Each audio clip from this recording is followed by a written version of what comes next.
You know what I need? Wish I thought of this yesterday. For the first time in forever. I have been enchanted by Anna's dress for like 5 years, 6 years. I've always wanted to make it. Around this time, like 2 weeks ago, I found this fabric in my fabric stash. I'm pretty sure someone gave it to me. It's not like the kind of fabric that I would normally purchase, like on my own. It was just like a very like parachute-y material. Not as long as you got a big old parachute. I thought it would be a good color for Anna's dress. This is the outfit that I came up with. I feel like we need a word for like when you dress Disney, but it's like not a costume, like subtle Disney dressing. Yeah, that's something that I just made up right now. So like someone go start a Pinterest board and we can like put some ideas together maybe. Because you're not allowed to wear costumes to Disneyland, this isn't really like a costume. This is a very wearable skirt. It's actually shorts. I followed a tutorial to draft the pattern for these circle shorts. I'll link the tutorial that I followed in the description because I think it's a really good tutorial. My brain just couldn't understand if this needed to be cut on the fold or which pieces were the front and the back, so I went and laid down outside just to think about it and meditate on that.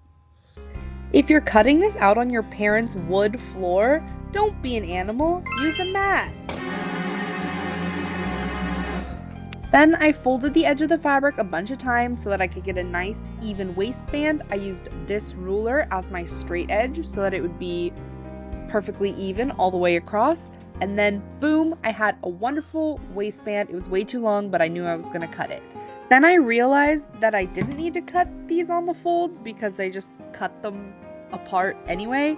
The next step is getting angry at your iron for being too hot and almost melting your polyester fabric, and then turning the heat down and using a test piece of fabric to get the temperature correct. I have to remember that there's 2 front pieces and 2 back pieces, because when I made the mock-up, and the reason that I stopped making the mock-up was because I sewed one of the sides inside out, and that upset me, so I quit. I moved inside because I was getting too squinty. Once I had cut out all of my pieces, I pretty much just went ahead and sewed it all together. Voila. Now you'd probably say, Ella, that thread doesn't match that fabric. And to that I'd say, what, are you a cop? It's gonna be on the inside anyway, I don't really care. Front is the shorter side. Front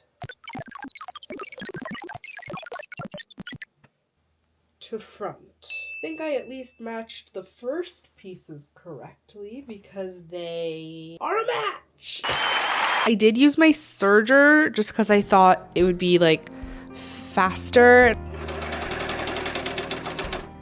Ah, what's wrong? Little did she know that Ella had broken a thread that would mess her up real bad later. So this is how the shorts will look eventually. Interesting veer on the cut there. Yeah, I think I'm pleased with them. So now I'm gonna attach the waistband. The time that I saved putting it through my serger, pretty much I lost in troubleshooting my serger. What thread did I run out of? Both?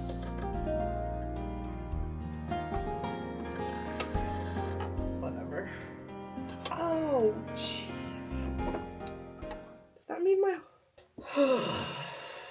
They ask you how you are, you just have to say that you're fine when you're not really. Luckily, the top threads are a lot easier to thread than the bottom ones. I just don't understand, like, what went wrong. It was fine. Ah! What's wrong?